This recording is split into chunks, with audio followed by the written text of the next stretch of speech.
Doctor ইউনূসকে অনেকেই ব্যবসায়ী এবং কর্পোরেট লোক হিসেবেই জেনে থাকেন এবং আমরা অনেকেই বিভিন্ন রাজনৈতিক দলের নেতা-নেত্রীরা ডক্টর ইউনূস রাজনীতি বোঝেন না, তিনি রাজনৈতিক দলকে কি করে সামলাবেন? এ ধরনের নানা ধরনের প্রশ্ন আমরা বিভিন্ন মহল থেকে বাংলাদেশের বিভিন্ন টক শো থেকে আমরা প্রতিনিয়ত শুনছি বা শুনেছি। কিন্তু এবার কিন্তু ডক্টর মোহাম্মদ ইউনূস যে রাজনৈতিক চমক দিয়েছেন তাতে আমার বিশ্বাস বাংলাদেশের বাঘা বাঘা রাজনীতিকরাও এখন ডক্টর মোহাম্মদ ইউনূসকে আক্রমণ করার ক্ষেত্রে যে তিনি রাজনীতিক নন ১০ বার ভাববেন। প্রিয় দর্শক, আপনারা দেখছেন প্রথম কলকাতা এবং আপনাদের সঙ্গে আমি সুব্রত এবং আমার সঙ্গে যথারীতি সাংবাদিক বিশ্লেষক প্রথম কলকাতার ডেপুটি এডিটর আমার বন্ধু পরমাশিস ঘোষ রায়। পরমাশিস, তোমাকে প্রথম কলকাতার স্ক্রিনে স্বাগত। আমরা দুজনেই পেশাগত কারণে ব্যস্ত থাকায় নিয়মিত আমরা স্ক্রিন শেয়ার করতে পারছি না এবং অনেক দর্শককে আমাদের নিয়মিত যে আপনারা নিয়মিত বসুন, কেন নিয়মিত বসছেন না। তো আমরা চেষ্টা করব আপনাদের অনুরোধ রাখার, আমরা চেষ্টা করব এখন থেকে নিয়মিতই আপনাদের সামনে স্ক্রিন শেয়ার। প্রিয় দর্শক, আপনারা যেটা আজকের ইন্ট্রো দেখে যেটা ইতিমধ্যেই বুঝে গেছেন, শিরোনাম দেখেও বুঝে গেছেন যে চমক দেখলেন ডক্টর ইউনূস, চুপ হলেন সেনাপ্রধান। শুধু সেনাপ্রধান নয়, সেনাপ্রধানের আগে আমরা দেখেছি যে রাজনৈতিক দলটি সবচেয়ে বেশি এই অন্তর্বর্তীকালীন সরকারের ওপর প্রেসার গেম শুরু করেছিল, সে বিএনপিও কিন্তু প্রায় নিরস্ত্র। সব মিলিয়ে ডক্টর ইউনূস যে দৃঢ়তার মধ্য দিয়ে তার সরকার পরিচালনা করছেন এবং তিনি যে তার লক্ষ্যমাত্রা অর্জন করেই ক্ষমতা হস্তান্তর করবেন, সেটি কিন্তু সবশেষ উপদেষ্টা পরিষদের যে বিবৃতি সেখান থেকে পরিষ্কার হয়েছে। আমি বলবো এই বিবৃতি বাংলাদেশের আগামীর বাংলাদেশের বিনির্মাণের একটি উজ্জ্বল স্মারক বলেও আমার কাছে মনে হয়। তুমি কিভাবে দেখছো পরমাশিস? তোকে একটা কথা বলি, আমি যেভাবে দেখছি সেটা নিশ্চয়ই আমার অভিব্যক্তিটাই শেয়ার করব। বাংলা অভিধানে ৩টে শব্দ আছে, একটা হচ্ছে উচ্চবিত্ত, একটা হচ্ছে মধ্যবিত্ত, একটা হচ্ছে নিম্নবিত্ত। এই ৩টে বিত্তর মধ্যে একেবারে নিম্নবিত্তের পরিসংখ্যানটা ভারত বলো, পাকিস্তান বলো, বাংলাদেশ বলো, এই নিম্নবিত্তের সংখ্যাটা বেশি। আর সেই মানুষটা, এই নিম্নবিত্তের যারা সংখ্যাটা বেশি তারা হচ্ছে গ্রামীণ সভ্যতার মানুষ। যে মানুষটা গ্রামীণ জীবনকে, গ্রামীণ উন্নয়নকে, গ্রামীণ ব্যাংককে, মানে গ্রামীণ জীবনের মানুষের জীবনযাত্রাকে উন্নয়নশীল করেছে, সেই মানুষটা নোবেল পুরস্কার পেয়েছে। আর সেই মানুষটাই কিন্তু তখন উচ্চবিত্তদের মাথাটা ঘোরায়, পরিচালনা করে। ভারতবর্ষ, বাংলাদেশ, পাকিস্তান, পৃথিবীর যে কোনো দেশের রাজনীতিকরা সে দেশের সাধারণ মানুষদের নিয়েই কিন্তু কাজকর্ম করে। আর রাজনীতিকদের পরিচালনা করে কারা? ইন্টেলেকচুয়াল। পয়সা কার কাছে থাকে? সকলের পেটে খিদে আছে। যার পেটে জীবনে খিদে আছে, আমাকে রক্ষা করবে যে অর্থনৈতিক, আমার পেটে খিদে থাকলে আমি রাজনীতি, পেটে খিদে নিয়ে রাজনীতি করা যায়? পেটে খিদে নিয়ে সংস্কৃতি করা যায়? যে মানুষটা গ্রামীণ জীবনের মানুষের জীবনযাত্রাকে উন্নয়নশীল জায়গায় স্বনির্ভর করতে সহায়তা করেছে, সেই তো বড় রাজনীতি। রাজারা তো প্রজাদের কথা ভাবে। তা সেই মানুষটা তথাকথিত রাজনীতিবিদদের কাছে কেন হারবে? রাজনীতিবিদরা কি নোবেল পুরস্কার পান? নোবেল পুরস্কার কেন দেওয়া হয়? বিশ্ব শান্তির জন্য দেওয়া হয়। ওনার ভাবনা চিন্তা, পড়াশোনা, ওনার সূত্র, ওনার সিস্টেম, উনি যেটা নিয়ে নোবেল পুরস্কার পেয়েছে সেটা আরেকটা দেশে সেটা কার্যকারী হতে পারে, সেটা গোটা বিশ্ব হতে পারে।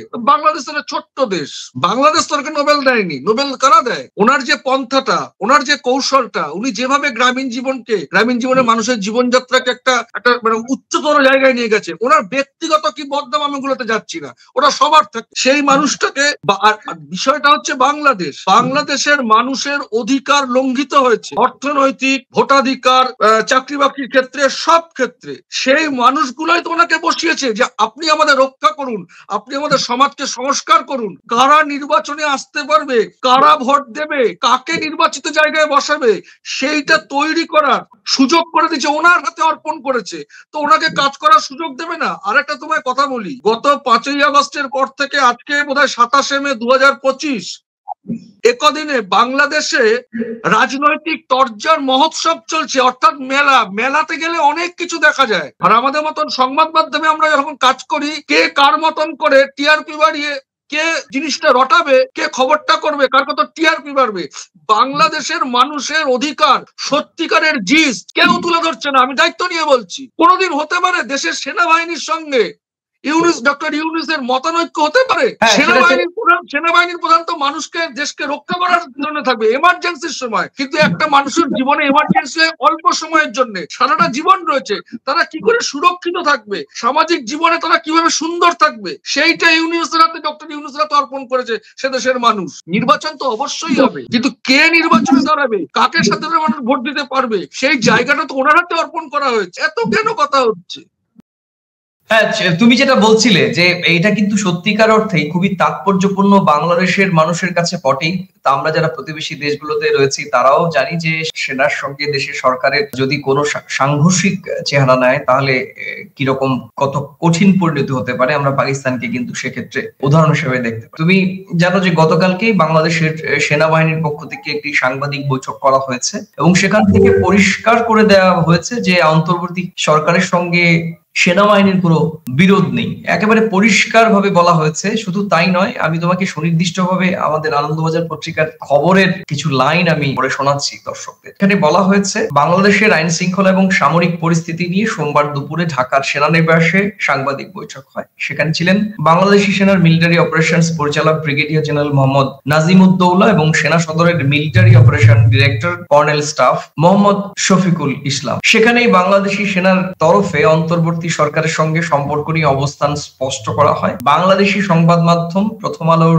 বরাত দিয়ে আনন্দবাজার বলছে, সেনার তরফে জানানো হয় সরকার ও সেনাবাহিনী একে অপরের বিপরীতে দাঁড়ায়নি এবং একসঙ্গেই কাজ করেছে। সেনা এবং সরকারের মধ্যে সম্পর্ক নিয়ে সম্প্রতি গুঞ্জন নিয়েও মুখ খোলেন বাংলাদেশি সেনার মিলিটারি অপারেশনস এর পরিচালক। তিনি বলেন, যেভাবে কথা আসছে যে সরকারের সঙ্গে সেনাবাহিনীর বিশাল মত পার্থক্য রয়েছে, বিভেদ রয়েছে, মিডিয়াতে বিষয়টি যেভাবে আসছে এরকম আসলেই কিছু হয়নি। আমরা একে অপরের সঙ্গে সমঝোতার মাধ্যমে সুন্দরভাবে কাজ করছি, এটা ভুলভাবে ব্যাখ্যা করার সুযোগ নেই। এর মধ্য দিয়ে আসলে বাংলাদেশের সেনাবাহিনী পরিষ্কার করলো যে ডক্টর মোহাম্মদ ইউনূস সরকারের নেতৃত্বাধীন অন্তর্বর্তীকালীন সরকারের প্রতি তাদের পূর্ণ আস্থা রয়েছে এবং তিনি যে সমস্ত সংস্কারের উদ্যোগ নিয়েছেন কিংবা বাংলাদেশ গড়ার ক্ষেত্রে যে সমস্ত অর্থনৈতিক সিদ্ধান্ত নিচ্ছেন, যেমন চিটাগং পোর্টকে বেসরকারি হাতে তুলে দেওয়া কিংবা মানবিক করিডোরের ব্যবস্থা করা, মায়ানমারের সঙ্গে বাংলাদেশের মানবিক করিডোর কিংবা অন্যান্য ভাবে যে ভূ রাজনৈতিক ক্ষেত্রে যে ধরনের এবং ভারতের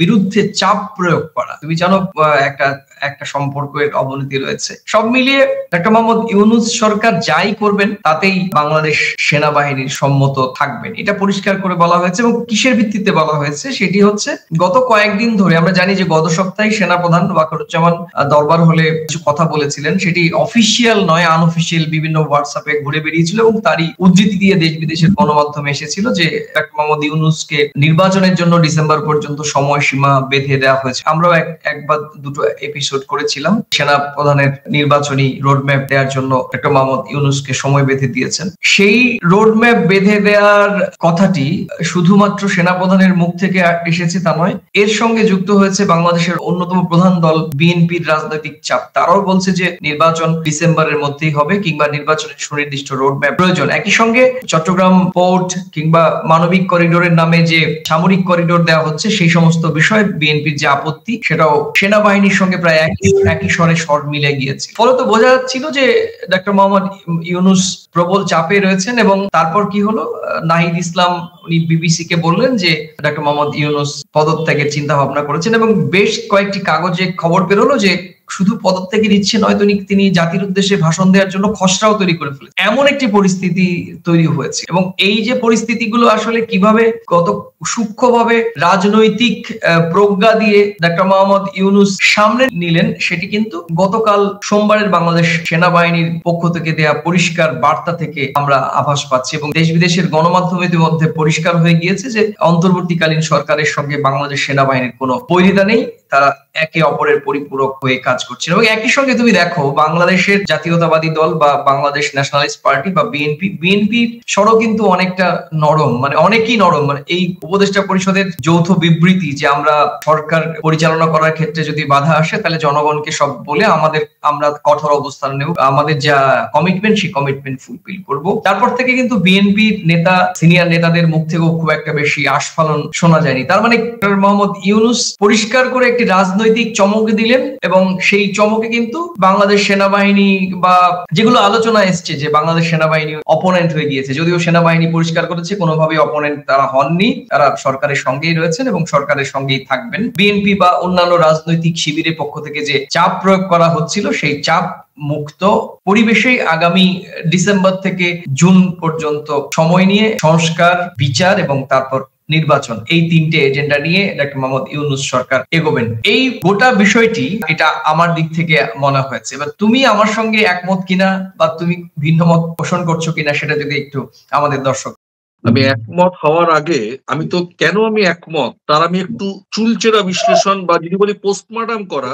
আবারও বলি, অভিধানে একটা কথা আছে, চাটনি এবং রসালো। আমাদের প্রথম কলকাতার যেটা পলিসি, যেটা সত্যি, যেটা নিরপেক্ষ, সেটা আমরা তুলে ধরবো। সেটা কারু বিপক্ষে যেতে পারে, কারু পক্ষে যেতে পারে। আমি এই জায়গা থেকে দাঁড়িয়ে আনন্দবাজার পত্রিকাকে আমি একেবারে ধন্যবাদ দেব যে তারা গতকাল সেনানিবাসে যে সাংবাদিক সম্মেলনটা হয়েছে, টু দা পয়েন্ট, ইনভাইটেড কমার মধ্যে টু দা পয়েন্টটা তুলে ধরেছে। এই বিষয়টাকেই কিন্তু আমাদের প্রথম কলকাতা নিরপেক্ষতা যদি আমরা বজায় রাখতে চাই, তাহলে আমরা সংবাদ মাধ্যমেরও কিন্তু সমালোচনা করব। কেন করব?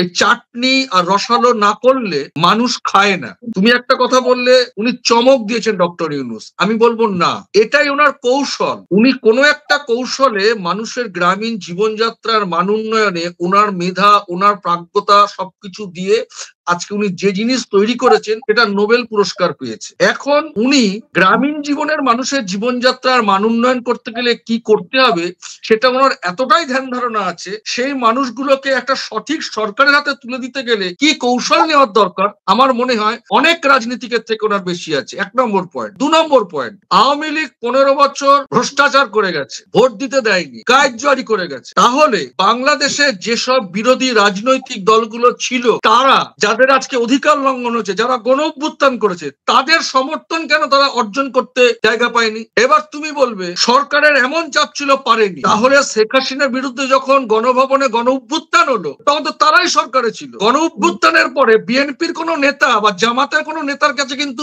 বাংলাদেশের সাধারণ নাগরিক গিয়ে বলেনি আমাদের রক্ষা করুন, দেশটাকে রক্ষা করুন, আপনি অন্তর্বর্তী সরকারের উপদেষ্টা হন। হয়েছে কি? পরিষ্কার শোনো, আমার কথা অনেকের অপছন্দ হতে পারে, আমাদের বক্তব্য থাকবে বাংলাদেশের মানুষের অধিকার প্রতিষ্ঠার লক্ষ্যে নির্বাচিত সরকার যদি জামাতের কেউ হন, নির্বাচিত সরকার যদি বিএনপির কেউ হন, নির্বাচিত সরকার যদি এনসিপির কেউ হন, তাহলে মানতে হবে বাংলাদেশের মানুষ তাকে চায়।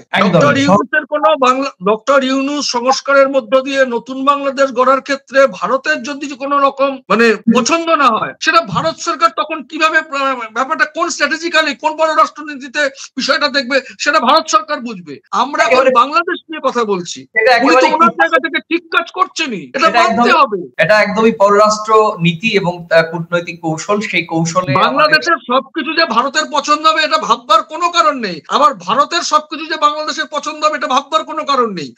দুদেশের প্রতিবেশী রাষ্ট্র, দুদেশকে পাশে নিয়ে চলবে, সম্প্রীতি বজায় রাখবে, আদান প্রদান বজায় রাখবে, অর্থনৈতিক উন্নয়ন বজায় রাখবে, বাণিজ্যিক। কিন্তু আগে বাংলাদেশটাকে সুন্দরভাবে গড়ে উঠতে হবে। তো তাদের আমাদের বিরুদ্ধে অনেক অভাব অভিযোগ আছে, এটা তো টেবিলে মিটে যাবে। অনেকে তো বলেছিল ডক্টর ইউনূসের সঙ্গে নরেন্দ্র মোদীর বৈঠক হবেই না, অনেক মিডিয়ায় রসালো চটকদারি গল্প হয়েছিল, আমরা বলেছিলাম বৈঠক হবে।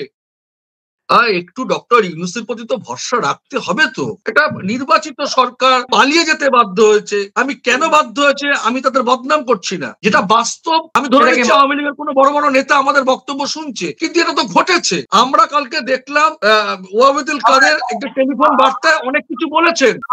আমরা এই বিষয়টি নিয়ে আমরা প্রিয় দর্শক আরেকটি ঘোষণা দিচ্ছি যে আমরা আমাদের এই কন্টেন্ট যেটি আমরা এই মুহূর্তে করছি সেটি আপনারা দেখছেন। পরবর্তী এপিসোড আমরা ওবায়দুল কাদেরের যে মন্তব্য, সেই মন্তব্যের উপর ভিত্তি করে একটি এপিসোড করব এবং আমরা আশা রাখবো রাতে আমাদের এই ভিডিওটি আপলোড হলে আপনারা দেখবেন এবং সেক্ষেত্রে আমরা চুলচেরা বিশ্লেষণ করব যে ওবায়দুল কাদের আবারও একবার যে হাসিনাকে ডুবিয়ে দিল, এই মুহূর্তে ভারতে পালিয়ে থাকা ওবায়দুল কাদের, তিনি একটি সংবাদ মাধ্যমে গতকাল প্রকাশিত হয়েছে, কলকাতার একটি সংবাদ মাধ্যমে, এবং সেটা নিয়ে বিস্তর জলঘোলা শুরু হয়েছে, আমাদের কানেও এসেছে এবং সেই বিষয়টি নিয়ে আমাদের পরবর্তী আমরা বিশ্লেষণ করব যে আবারও শেখ হাসিনাকে ডোবালেন ওবায়দুল কাদের। প্রিয় দর্শক, আপনারা এত সময় আমাদের বিশ্লেষণ শুনেছেন।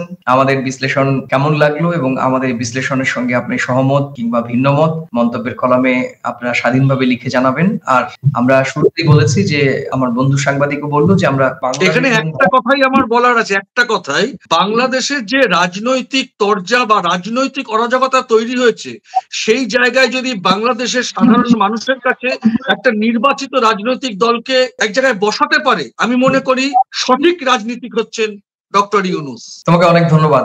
আমি সেই কথাই বলছিলাম যে ডক্টর মোহাম্মদ ইউনূস তিনি এই মুহূর্তে অন্তর্বর্তীকালীন সরকারের প্রধান উপদেষ্টা। উনি বাংলাদেশের এখন এই মুহূর্তে যে একটা অস্থির বাংলাদেশ 2024-এর 5 অগস্টের পর যে একটা বাংলাদেশ বিধ্বস্ত বাংলাদেশকে উনি একটি সুষ্ঠু, অবাধ, নিরপেক্ষ এবং সামগ্রিকভাবে একটা সংস্কারমূলক বাংলাদেশের মাধ্যমে একটি গণতান্ত্রিক ভোট উপহার দেবেন এবং সেই ভোট উপহার দেওয়ার আগে যে সংস্কারগুলো প্রয়োজন সেগুলো উনি করা শুরু করেছেন। বিচারের বিষয়টি একটু দীর্ঘমেয়াদী, সেই বিচারের কাজটি হয়তো ওনার পক্ষে সত্যিকার অর্থেই করা সম্ভব, হয়তো উনি শুরু করতে পারেন কিন্তু এটি নির্বাচিত সরকারই হয়তো করবেন। তারপরেও বলছি যে প্রথম কলকাতা সবসময় ভালো বাংলাদেশ, ভালো ভারত এবং ভারত বাংলাদেশের সম্পর্ক, ইতিবাচক সম্পর্কে বিশ্বাসী। আমাদের অনেক কন্টেন্ট আপনাদের ভালো লাগবে না, আবার আপনাদের ভালো লাগবে, এটাই আমরা মেনে নিয়েছি এবং এটাই হওয়া উচিত। কারণ সব সত্য আমার জন্য যেমন তেতো, আপনার জন্য সেরকমই তেতো। ভালো থাকবেন, সুস্থ থাকবেন এবং পরের এপিসোড দেখার জন্য আমন্ত্রণ।